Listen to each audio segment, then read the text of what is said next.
নমস্কার বন্ধুরা, অতিথি আপ্যায়নের যা যা বানানোর সব বানিয়ে ফেলেছি।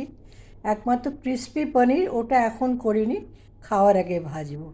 প্রথমেই দেখাচ্ছি ধোকার ডালনা। এটা তো কালকে রাত্রেই বলে দিয়েছি। আমার পুরনো ভিডিওতে আপনারা দেখতে পারবেন। এবার হচ্ছে স্পেশাল হচ্ছে খেজুর গুড়ের পায়েস। সবে নতুন খেজুর উঠেছে, বাড়িতে অতিথি আসবে এবং এই সুযোগটা হারাই কী করে বলুন। তাই খেজুর গুড়ের পায়েস বানিয়েছি। আচ্ছা, একটু ফল রেখেছি, কেটে রাখবো যদি কারো ভালো লাগে। ফল তো ভালো লাগবেই। আস্তে আস্তে একটু ফল মিষ্টি দিলাম, তারপরে আস্তে আস্তে পরিবেশন করলাম। হ্যাঁ, এবার দেখছেন যেটা, এটা হচ্ছে পনির। এটা ক্রিসপি পনির। এটাও আপনাদের বলে দিই, কখনো যদি বানান না ভালোই লাগবে। পনিরটাকে বেশ মোটা মোটা লম্বা করে কাটবেন।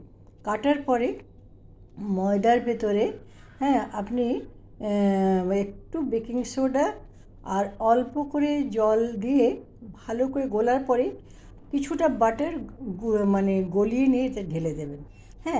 আর যদি আপনি একটুখানি চিলি ফ্লেক্স পান, তার মধ্যে একটু চিলি ফ্লেক্স আর একটু চাট মশলা দিয়ে দেবেন। নুন তো অবশ্যই দিতেই হবে। এইবার ব্যাটারটাকে খুব ভালো করে বিট করতে হবে।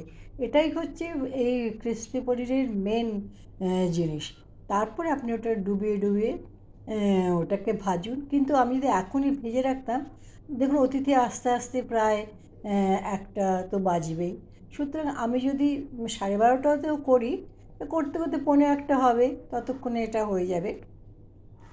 এবার যেটা অত্যন্ত লোভনীয়, আপনাদের যদি পরিবেশন করতে পারতাম আমার খুব আনন্দ হতো, কিন্তু এত দূর থেকে তো সম্ভব নয়, তাই রেসিপিটাই বলছি। এটা দম আলু। তো দম আলুটা কী হয়েছে, এখন যে নতুন চন্দ্রমুখী আলু উঠেছে সেই দিয়ে যদি করেন তাহলে সবচেয়ে ভালো হয়। তো এটা মাত্র 2টো সিটি মেরেছি, বেশি মারলে কিন্তু গলে যাবে। তো করেছি। এবার এটাকে ছাড়িয়ে নিলাম, দিয়ে সর্ষের তেলের মধ্যে অল্প করে নুন দিয়ে এটাকে নাড়াচাড়া করলাম। এইবার যেটা করতে হবে মশলাটা, সেটা আমি ভালো করে বলে দিই, তাহলে আপনাদেরও সুবিধা হবে। প্রথমে টমেটোটা সেদ্ধ করে রেখেছিলাম, তার মধ্যে লঙ্কা, নুন, হলুদ, আর হলুদ, বাস এতটাই দিলাম। দিয়ে ওটা মশলাটা করে নিয়ে ওই যে ভাজা আলুটা যে নাড়া হলো তার মধ্যে ঢেলে দিলাম।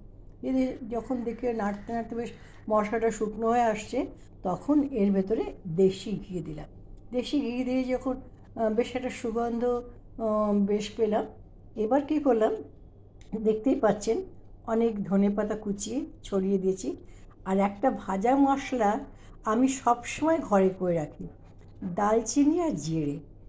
অনেকেই এলাচ দেয়, না, এলাচটা দিয়ে টেস্টটা একটু অন্যরকম হয়ে যাবে।